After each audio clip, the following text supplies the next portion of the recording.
लोग आए हैं सब्सक्राइब कर लीजिएगा, और इसमें आप अपने सवालों के जवाब भी मांगने के लिए सवाल नीचे डाल सकते हैं। तो दुनिया कर्म को जानती ही नहीं है, बापूजी ऐसा बोलते हैं इस वीडियो में। दुनिया कर्म को ऊपर ऊपर से मानती है। भारत में सनातन धर्म कर्म को मानता है, ये सच है। हमें पता है कि भगवत गीता में भी पूरा कर्म योग के ऊपर ही है। कर्म करते हुए किस प्रकार हमें योग की उपाधि प्राप्त करनी है या परमात्मा को प्राप्त करना है, या किस प्रकार हमें अपने नियत कर्म करने हैं कर्म योगी अवस्था में धारण करके, तो ये सब चीजें भगवत गीता में बताई है। लेकिन दुनिया के बाकी लोग, अगर हम बोले क्रिश्चियन, मुस्लिम और अन्य विधर्मी जितने भी है, धर्म कहो विधर्मी कहो, जो भी कहो, जो रीइंकार्नेशन पे, पुनर्जन्म पे नहीं मानते हैं, जन्म मरण के चक्र को ही नहीं मानते हैं। कितने ऐसे धर्म हैं जो मानते ही नहीं है कि पुनर्जन्म होता है, जन्म मरण होता है। बात समझ नहीं आती है। अगर पुनर्जन्म नहीं होता है, रीइंकार्नेशन नहीं होता है, तो आप कुछ अच्छा बुरा कर ही क्यों रहे हो? अब भगवान का नाम भी क्यों ले रहे हो? भगवान आपको ऊपर थोड़ी लेकर जाएगा, और एक ही चीज को आपके बार बार दोहराने से या सदियों से दोहराने से उस सत्य में नहीं बदल जाएगा कि जन्म मरण नहीं होता है। बापूजी यहाँ एक और भी चौंकाने वाली बात बोलते हैं इस वीडियो में कि भारत के अंदर जो भी सनातन बैठे हुए हैं, वे भी कर्मों की गुई गति के रहस्य या बल्कि अति गहन रहस्य का राज नहीं जानते हैं। शरीर से परम महाकारण शरीर तक, ये अगले हम 5 मिनट में इसकी डिस्कशन कर रहे हैं। ठीक है, आप अच्छी तरह समझे। जहाँ जो आप टाइटल पढ़ रहे हो कि कौन से 5 जगहों पे आपका कारण शरीर का रिकॉर्ड लिखा जा रहा है, वो 5 स्थान कौन से हैं? तो स्थूल शरीर, सूक्ष्म शरीर, कारण शरीर, महाकारण शरीर और परम महाकारण शरीर। अब आइए इसको धीरे धीरे इस रहस्य को खोलते हैं। हमारा शरीर एक नहीं अनेक है। हम ये सिर्फ ऊपरी सरफेस लेवल पे जब बात करते हैं तो सिर्फ शरीर के लेवल पे बात करते हैं, स्थूल शरीर के। बापूजी समझाते हैं अपनी इस वीडियो में कि हमारे 3 बुनियाद शरीर है, स्थूल शरीर, सूक्ष्म शरीर, कारण शरीर। ये हमारे शास्त्रों में भी लिखे हैं और इसको समझाया भी जाता है 3 शरीरों को। स्थूल शरीर आप सभी जानते हो कि हड्डी मांस का शरीर है जो दिखता है। सूक्ष्म शरीर मन बुद्धि संस्कार का शरीर है, और कारण शरीर यही से शुरू होता है असली रहस्य। अब ध्यान से समझिएगा, यहीं से ही पूरा ज्ञान अब गहराई में उतरना शुरू हो रहा है। आत्मा इस ब्रह्मांड में यानी हमारे सौर मंडल में, हमारे ज्ञान में इस एक ब्रह्मांड को एक सौर मंडल कहा गया। मतलब एक सौर मंडल, एक सूर्य, जहां भी आती है, जहां भी जाती है, आती है, रहती है, कर्म करती है, चाहे वो धरती के ऊपर के 7 लोग हो, चाहे धरती के नीचे के 7 लोग हो, हर कर्म का रिकॉर्ड कारण शरीर में होता है। ये बहुत ही डिफरेंट बात है जिसकी लोग चर्चा नहीं करते हैं। मतलब आप सिर्फ इस धरती लोक पे रह रहे हो। पहले तो हम अकेले इस धरती पर है नहीं, यहाँ पे बहुत सारे लोग हैं, लेकिन जब हम ये धरती पर आए हैं, कई अपनी अनंत जन्मों की यात्रा करके आए, कई 84 लाख योनियों में भी भटके होंगे, कई सूक्ष्म यात्राएं भी करी होगी हमने, सूक्ष्म शरीर में भी करी होगी और सूक्ष्म लोकों में भी करी होगी। जो दिव्य आत्माएं होती है वो 84 लाख के फेरे में नहीं घूमती है, लेकिन वो सूक्ष्म जगत में रहते हुए कई सूक्ष्म ऐसे कर्म करती है जो उनके लिए वो बंधन बन जाती है। मतलब वो उसका आना, उसका जाना, उसका रहना सूक्ष्म शरीर में भी कर्म करना, वो धरती पर चाहे आए या ना आए, चाहे वो स्वर्ग में हो, चाहे वो महरलोक में, चाहे वो तपलोक में हो, चाहे वो कहीं पर भी हो, हर कर्म उसका कारण शरीर में रिकॉर्ड हो रहा है। मतलब उसका जो शरीर, चाहे वो स्थूल शरीर का नहीं है, इनको उसके पैटर्न को, ब्रह्मांड के क्रिएशन को कोई नहीं समझता है। इसके बहुत सारे रहस्य खुलने वाले हैं। आत्मा इस ब्रह्मांड में यानी हमारे सौर मंडल में, हमारे ज्ञान में इस एक ब्रह्मांड को एक सौर मंडल कहा गया। मतलब एक सौर मंडल, एक सूर्य, जहां भी आती है, जहां भी जाती है, आती है, रहती है, कर्म करती है, चाहे वो धरती के ऊपर के 7 लोग हो, चाहे धरती के नीचे के 7 लोग हो, हर कर्म का रिकॉर्ड कारण शरीर में होता है। ये बहुत ही डिफरेंट बात है जिसकी लोग चर्चा नहीं करते हैं। मतलब आप सिर्फ इस धरती लोक में रह रहे हो, पहले तो हम अकेले इस धरती पर है नहीं, यहाँ पे बहुत सारे लोग हैं, लेकिन जब हम ये धरती पर आए हैं, कई अपनी अनंत जन्मों की यात्रा करके आए, कई 84 लाख योनियों में भी भटके होंगे, कई सूक्ष्म यात्राएं भी करी होगी हमने, सूक्ष्म शरीर में भी करी होगी और सूक्ष्म लोकों में भी करी होगी। जो दिव्य आत्माएं होती है वो 84 लाख के फेरे में नहीं घूमती है, लेकिन वो सूक्ष्म जगत में रहते हुए कई सूक्ष्म ऐसे कर्म करती है जो उनके लिए वो बंधन बन जाती है।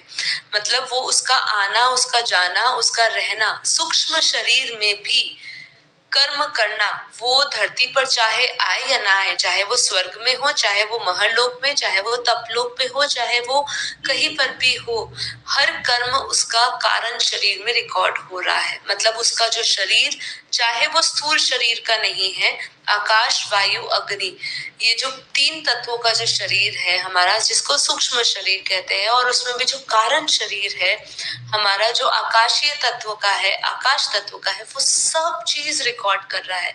मतलब आपकी यात्रा की कर्मों की रिकॉर्डिंग सिर्फ इस स्थूल देह में नहीं होती है, ये यात्रा कई पहले से ही शुरू हो चुकी है। ये भी कह सकते हैं कि आपके जन्म से ही वो शुरू हो जाती है। मतलब जब समय शुरू होता है आपकी आत्मा का, ये सफर शुरू होता है, आपकी उत्पत्ति के बाद से ही ये कर्मों के रहस्य, आपके कर्मों के हर एक गहरे रहस्य रिकॉर्ड होने शुरू होते हैं। कारण शरीर में महाकारण, परम महाकारण, इसकी हम बात अभी करते हैं। तो बापूजी इस वीडियो में बहुत इंपॉर्टेंट और गहरी बात कर रहे हैं कि महाकारण शरीर क्या है, अर्थात गैलेक्सी का रिकॉर्ड। बापूजी बताते हैं कि वही आत्मा जब गैलेक्सी में जाती है, तो गैलेक्सी अर्थात जिसको महाब्रह्मांड हमारी भाषा में कहते हैं, बापूजी के ज्ञान की भाषा में, तो वो वहां के सारे कर्मों का रिकॉर्ड महाकारण शरीर में होता है। एग्जाम्पल के तौर पे आपको मिल जाएगा कि हम देखते हैं वेस्टर्न कल्चर में बहुत सारे लोग हैं जो कहते हैं मैं इस एंड्रोमेडा गैलेक्सी से आया हूँ, मैं इस फलाना गैलेक्सी से आया हूँ, मैं गैलेक्टिक फेडरेशन का वहां का सदस्य हूँ। तो ये जो आत्मा है, ये जो बोलने वाली है, ये क्या काल्पनिक बातें कर रही है या ये फालतू की बात कर रही है, या इनको कुछ न्यूरॉन्स में कुछ प्रॉब्लम हो गई है, क्या है? नहीं, ये सत्य बोल रहे हैं, ये झूठ नहीं बोल रहे हैं। लोग उसको बात को समझ नहीं पा रहे, इसलिए उनकी बातों को ये उल्टा सीधा कह रहे हैं, या काफी लोग ये कह देते हैं कि ये लोग तो, इनकी मानसिक स्थिति खराब है, अपने धरती लोग की बात उनको समझ नहीं आती है, तो ये दूसरे ब्रह्मांड या गैलेक्सियों की बात कैसे समझेंगे।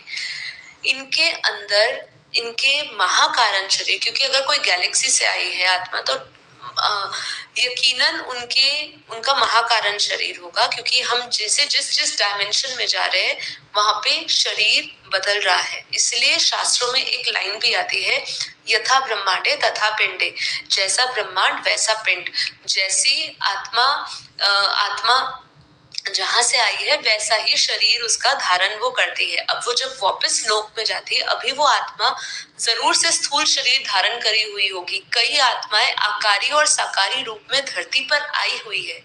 ये बहुत ही बड़ी बात है जो बापूजी बता रहे हैं, और वेस्टर्न कल्चर में तो कई आत्माएं इसको स्वीकार कर, जो आत्मा रह रही है उसके अंदर सारी रिकॉर्डिंग्स उस डायमेंशनल लेवल की पड़ी हुई है। ये कर्मों की गुही गति का राज इसलिए समझना चाहिए कि आप जब वापस अपनी यात्रा कर रहे हो, रिटर्न जर्नी कर रहे हो, क्योंकि देखिए अब धरती पर आए हो तो यहाँ से वापस भी तो जाना ही है ना। यहाँ से जब हम वापस जा रहे हैं तो वो रिकॉर्डिंग, वो पढ़ते, वो आवरण धीरे धीरे खुलते जाएंगे। इसलिए जब आत्मा ये शरीर छोड़ती है तो काफी बार उसको सब कुछ क्लियर हो जाता है, कई रहस्य उसके आगे खुल जाते हैं। बात बस इतनी है कि वो आत्मा किस स्तर की है।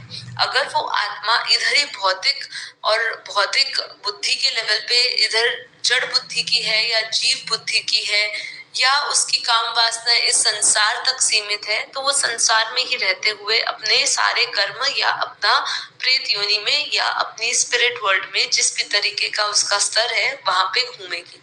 लेकिन यदि कोई पावरफुल आत्मा है तो वो इमीडिएटली वो उसको रिकॉल करेगी, उसके आवरण हटते जाएंगे और वो आत्मा कहेगी कि मैं कहाँ से आई हूँ।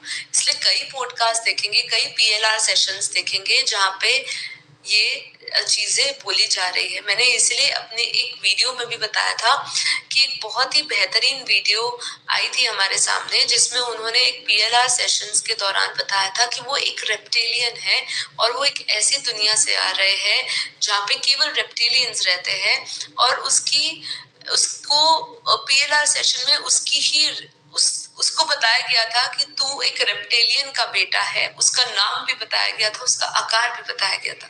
तो यहाँ पे हम वापस टॉपिक पे आते हैं कि भाई रिकॉर्डिंग्स हमारे कहाँ कहाँ पर है। तो महाकारण शरीर में जब हम गैलेक्सी का रिकॉर्ड की बात करते हैं तो गैलेक्सी का वहां का सारा कर्म रिकॉर्ड महाकारण शरीर में होता है।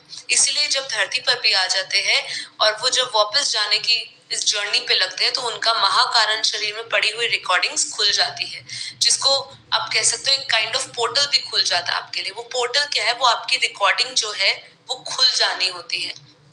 अब आता है परम महाकारण शरीर, यूनिवर्स का रिकॉर्ड। और जब आत्मा यूनिवर्स से आती है और यूनिवर्स से गैलेक्सी में जाती है तो गैलेक्सी से ब्रह्मांड यानी सोलर सिस्टम में, तो यूनिवर्स के भी किए गए सारे कर्मों का रिकॉर्ड परम महाकारण शरीर में होता है।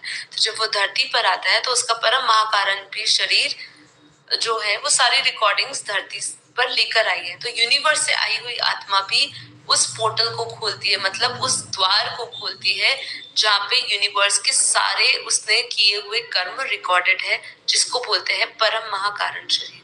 आगे बहुत बड़ी यात्रा उसके उस परम परम परम परम महाकारण शरीर में पड़े होंगे। इसलिए आत्मा यहाँ पर आकर बोलती है कि मैं यहाँ की नहीं हूँ, मैं फलाना जगह से आई हूँ। इसलिए हम सब भी बेहद की आत्मा क्यों यकीन से बापूजी ने हमें कहा और हमने सिर्फ स्वीकार कर लिया ही नहीं, हमारा इनर कॉन्शियसनेस इस बात को हाँ भी कहता है कि हम यहाँ से नहीं है, कुछ बहुत ही ऊंची जगह से आए हैं। और जब हम जितना ज्ञान समझना शुरू करते हैं, जितना ज्ञान को डिकोड करते हैं, उतना हमें समझ आने लग जाता है। तो सोचिए, आत्मा जितने बड़े स्तर से आई है उतनी ही गहरी परतों में उसका कर्म रिकॉर्ड दबा है। तो 5 जगह जहाँ पे आत्मा को एटलीस्ट समझना चाहिए, जहाँ पे रिकॉर्डिंग पड़ी हुई है उसकी, स्थूल, सूक्ष्म कारण, महाकारण और परम महाकारण। यहाँ तक तो एटलीस्ट आपको समझ आना चाहिए यूनिवर्स लेवल तक का, तभी आप इस पूरे यूनिवर्स के रहस्य को या गैलेक्सियों के रहस्य को या इस हमारे सौर मंडल के रहस्य को समझ पाओगे। तो बापूजी क्या बताते हैं? बापूजी कहते हैं कोई ऐसा नहीं कह सकता कि हमारे कर्मों का रिकॉर्ड हमारे शरीर में नहीं है। हर चीज कर्मों के हिसाब किताब में रिकॉर्ड पड़ी है, हर चीज कर्मों के हिसाब किताब में पड़ी है। आपका हर कर्म एक वाइब्रेशन छोड़ता है। यहाँ पे एक नई चीज बापूजी बता रहे हैं जिसको हम इस तरीके से समझते हैं, वाइब्रेशन लीकेज। मतलब ब्रह्मांड में फैलता आपका हर कर्म, ठीक है, ध्यान से में यूनिवर्स में, ग्रेट यूनिवर्स में कैसे कैसे बापूजी इसको समझाते हैं। जब आत्मा कर्म करती है तो उस कर्म का वाइब्रेशन लीकेज होकर बाहर जाता है और वह वाइब्रेशन जहां जहां आत्मा रही है, यूनिवर्स में, ग्रेट यूनिवर्स में या मल्टीवर्स में रही है, वहां वहां पड़ा हुआ है। ठीक है, आप जो सोचते हो किसी ने देखा नहीं तो कर्म छुप गया, ऐसा नहीं है। यह आपका भ्रम है।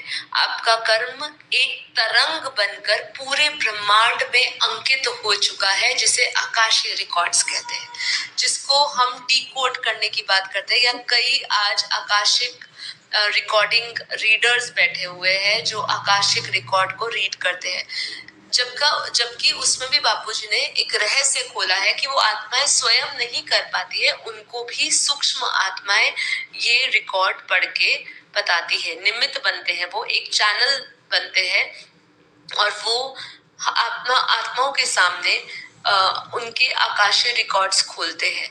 तो मतलब जो चीज को वो रीड कर रहे हैं वो कहीं ना कहीं पड़ी है। और यही बापूजी का सबसे गहरा रहस्य है कि आपके कर्म उस वाइब्रेशंस, वो वाइब्रेशंस हर जगह पर, पूरे ब्रह्मांड कहो, महाब्रह्मांड, जहां से भी आत्मा आई है वहां वो अंकित करते हुए आ रही है। आकाशीय रिकॉर्ड्स उससे भी आगे है। दुनिया आकाशिक रिकॉर्ड्स की बात कर रही है, लेकिन आकाशीय रिकॉर्ड्स, लेकिन बापूजी यहाँ एक कदम और आगे ले जा रहे हैं। क्या कह रहे हैं? केवल आकाशीय रिकॉर्ड्स में नहीं, स्थूल वतन में भी धरती पर जब आत्मा रहती है तो धरती के 5 तत्वों में उसका रिकॉर्ड रहता है। पृथ्वी, जल, अग्नि, वायु, आकाश, 5 तत्वों में आपके कर्मों के साक्षी है और लेखक भी है। पूरा 5 तत्व, समझ रहे आप? तभी क्या कहते हैं, यहाँ के वाइब्रेशंस तो कुछ जाने पहचाने हैं। जब आप किसी भी जगह पे जाते हैं, वहां के वाइब्रेशंस बोलते हैं, वहां की हवा बोलती है। जैसे लोग वृंदावन में काफी बार रिलेट करते हैं, वहां पे वाइब्रेशंस अलग होते हैं। आप जहाँ पे ऋषि मुनियों ने तपस्या की होती है, वहां की हवा, वहां की वायु, वहां का जल, वहां की जमीन, वहां की मिट्टी कुछ ना कुछ वाइब्रेशनल लेवल पे अलग होती है। तो यहाँ पे ये भी बताया जा रहा है कि धरती पर जब आत्मा रहती है तो उसके 5 तत्वों में भी उसका रिकॉर्ड होता है। तो 5 तत्व आपके कर्मों के साक्षी भी बन रहे हैं और लेखक भी बन रहे हैं। सूक्ष्म वतन में भूलोक से भूलोक, स्वर्ग लोक, महरलोक, जनलोक, तपलोक, सत्यलोक, इवन महासत्यलोक तक, और उससे भी ऊपर ब्रह्मापुरी, विष्णुपुरी, शिवपुरी, परम धाम तक, हर जगह, हर लोक, हर आत्मा का रिकॉर्ड बड़ा है, आकाशीय रिकॉर्ड्स की तरह। तो आकाशिक रिकॉर्ड सिर्फ ये कॉस्मिक की बात नहीं है। सूक्ष्म वतन, कारण जगत, इससे ऊपर जितने भी हम लोगों की बात कर रहे हैं, वहां सब जगह रिकॉर्डिंग पड़ी है। अब आप उसको आकाश तत्व बोलो, परम आकाश तत्व बोलो, महाआकाश तत्व, महापरम आकाश तत्व बोलो, लोग उस वायुमंडल को समझते नहीं है, इसलिए उन्होंने सिर्फ आकाशीय रिकॉर्ड करा। लेकिन आकाशीय रिकॉर्ड तो आकाश मतलब ये कॉस्मिक लेवल पे, तो इस स्थूल तत्व में ही गिना जाएगा। लेकिन इससे ऊपर जब हम अति सूक्ष्म में जाते हैं, वहां के वायुमंडल में भी हर एक रिकॉर्ड पड़ा हुआ है। अब समझ आया कि आप इस कर्मों की बापूजी इसमें प्रलय की बात क्यों कर रहे हैं, ये भी हम जानते हैं। अब सवाल उठता है कि ये रिकॉर्ड कभी मिटता भी है या नहीं। अगर ये सिर्फ 5 तत्वों तक सीमित होता तब तक तो हम समझ पाते हैं कि भाई ये शरीर समाप्त हो गया, तो कहीं ना कहीं हमारे शायद ये शरीर के समाप्त होने पर जो हमारे 5 तत्वों में रिकॉर्ड हो रही है इस आकाशीय कॉस्मिक लेवल पे, वो कहीं डिलीट हो रही होगी शायद। लेकिन सवाल तो ये आता है कि जब ये सूक्ष्म, अति सूक्ष्म, कारण, महाकारण, परम महाकारण में अगर रिकॉर्ड हो रहा है, यूनिवर्स के वायुमंडल में भी ये रिकॉर्ड हो रहा है, जिसको परम महाकारण शरीर हमारे आत्मिक लेवल पे समझाया जा रहा है, तो ये कभी रिकॉर्ड मिटता भी है या नहीं मिटता है। बापूजी बताते हैं, जब अर्ध प्रलय होती है तो कर्मों की सजा सबको मिलती है, और प्रलय में भी स्तर है। अर्ध प्रलय है, प्रलय है, कल प्रलय है, महाकल प्रलय है, महाकाल प्रलय है। ये हमारे शास्त्रों में आपको मिल जाएगी, ठीक है, कि कितने प्रकार की प्रलय होती है और उन प्रलयों में क्या क्या होता है। बापूजी ने कहा है कि महाकाल प्रलय की, बापूजी की एक डिटेल वीडियो है, उसमें बापूजी ने बताया है कि आप किस तरीके से आपके महाकाल प्रलय में भी कौन से रिकॉर्ड्स डिलीट होते हैं। प्रलय में भी रिकॉर्ड आपका पीछा नहीं छोड़ते हैं। कई बार क्या होता है कि महाकाल प्रलय में या महाकाल प्रलय में जो आत्माएं बच जाती है, ठीक है, आत्माएं जो है, देखिए बहुत प्रकार की आत्माएं हैं, आत्माओं की यात्रा अलग, सभी आत्माएं अलग, अलग अलग सोर्स उनका हो गया है। वो इसलिए हम देख रहे हैं कि धरती पर विभिन्न की जो कल्प प्रलय होता है, उसके अंदर 3 लोक समाप्त हो जाते हैं। जब महाकल्प प्रलय होता है तो पूरा ब्रह्मांड समेट लिया जाता है। तो जब पूरा ब्रह्मांड समेट लिया जाता है तो जो दूर दूर से आई हुई गैलेक्सी वाली आत्मा है, जो ज्यादा कला की आत्मा है, पावरफुल आत्मा है, जैसे ही उनको संकेत मिलता है कि ये ब्रह्मांड को समेटा जा रहा है, ठीक है, तो वो क्या करती है, वो गैलेक्सी में चली जाती है, यूनिवर्स में चली जाती है, या ग्रेट यूनिवर्स से जहां से वो आई है। तो क्या यहाँ वहां जाकर रिकॉर्ड से छुटकारा मिल गया?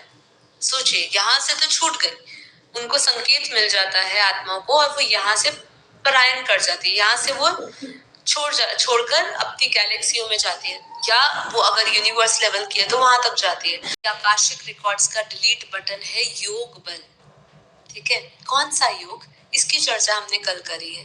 आर्ट ऑफ मेडिटेशन में हमने सारे प्रकार के योग को समझा है और सबसे परम सत्य योग को, जो आपके कर्मों को डिलीट कर सकता है, वो भी योग को समझा है। तो कल की वीडियो जरूर से देखिएगा, 990 एपिसोड जरूर से देखिए, तभी आपको ये बात समझ आएगी कि आप अपने कर्मों को डिलीट कैसे कर सकते हो। तो योग बल कौन सा, योग कौन सा, वो आप उसमें देखिएगा। बापूजी का स्पष्ट और अटल डिक्लेरेशन आ रहा है कि आत्मा अपना रिकॉर्ड केवल योग बल से ही डिलीट कर सकती है। कैसे काम करता है योग बल, इसकी मैकेनिज्म को समझते हैं, परम लाइट की प्रक्रिया को समझते हैं। ये बहुत साइंटिफिक है, इसको जरूर से समझिएगा। ये हमारा इस पूरे एपिसोड की चर्चा का ये अंतिम पड़ाव है जो मैं आपके साथ अब बता रही हूँ, क्योंकि आप इसी को समझने आए हो। कौन सा एक डिलीट बटन है, कौन सा वो है जो आपकी ये पूरी ट्रैवलिंग साइकिल को शून्य तक ले जाएगी, वो है परम लाइट की प्रक्रिया। योग बल से आत्मा में परम लाइट आती है, सोर्स में से आती है, जो उसका सोर्स है, मतलब जो उसका रचयिता है। योग बल में आत्मा परम लाइट आती है और ये लाइट आते ही बेहद के परम परमात्मा से या उसके रचयिता से, ऑलमाइटी से, जब आत्मा ऑलमाइटी से पावर लेती है तो आत्मा के अंदर वो शक्ति भरती है। वह पावर फिर ट्रैवल करती है कारण शरीर में, महाकारण शरीर में, परम महाकारण शरीर में, और जहां जहां वो लाइट पावर पहुंचती है वहां का सारा कर्मों का हिसाब किताब डिलीट हो जाता है। ठीक है, तो योग बल पावर हाउस, पावर लेनी है। कहाँ वो पावर जाएगी, वो पावर आपके कारण शरीर, महाकारण शरीर, परम महाकारण शरीर, डीप इनसाइड लेवल पे, सरफेस लेवल पे नहीं, डीप इनसाइड लेवल पे जब वो जाएगी तो वो पावर, वो परम लाइट की पावर पहुंचते ही आपके सारे कर्मों का हिसाब किताब डिलीट हो जाएगा।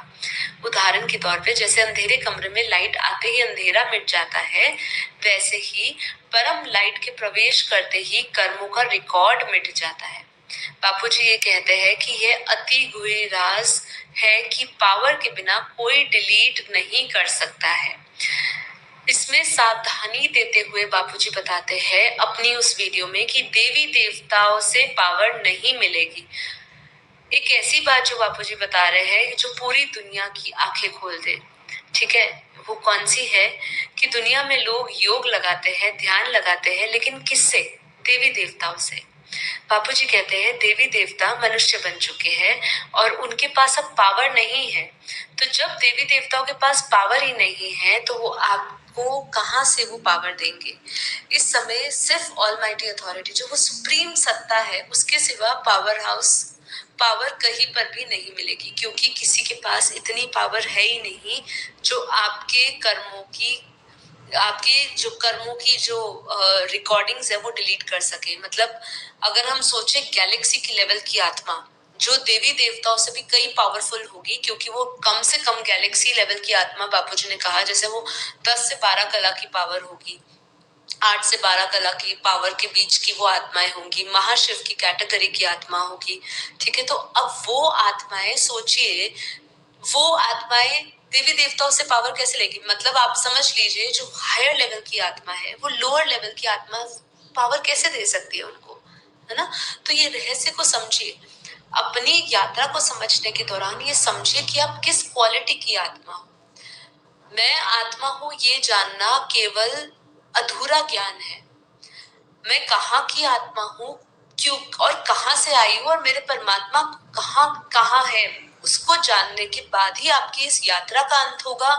कर्मों की जो हिसाब किताब है वो डिलीट होगा, क्योंकि आप सही जगह से पावर ले पाएंगे, तभी वो योग लगेगा और उसी योग बल से आपकी कर्मों के हिसाब किताब डिलीट होंगे। तो यहाँ सबसे चौंकाने वाली बातें जो बापूजी बता रहे हैं कि देवी देवताओं में भी पावर नहीं है, ना कोई अनुष्ठान में, ना कोई यज्ञ में, जो आपके कर्मों को डिलीट कर सके। पुण्य जरूर आपका बढ़ जाएगा, पुण्य आपको जरूर मिल जाएगा और पुण्य के खाते में जमा हो जाएगा, और फिर आपको उस कर्मों के अनुसार कुछ अच्छा जीवन, कुछ हद का, कुछ लौकिक सुख सुविधाएं जरूर से मिल जाएगी। और यहाँ एक और सूक्ष्म पॉइंट है कि जो आत्माएं यहाँ फंसी हुई है उनमें कई बहुत पावरफुल आत्माएं हैं, उन्हें 2-4 कला की पावर से काम नहीं चलेगा। किसी को चाहिए 10 कला की पावर, किसी को चाहिए 15 कला की, 20 कला की, ऐसी हाई वोल्टेज। एग्जाम्पल देखिए कि हाई वोल्टेज पावर का एक बल्ब है, अब उसका सामने लो पावर क्वालिटी का अगर बल्ब लगा भी दोगे तो उसका प्रकाश क्या करेगा, वो खुद तो ज्यादा प्रकाश से कनेक्शन, यही जुड़ाव, यही आपके विकर्मों को विनाश करेगा।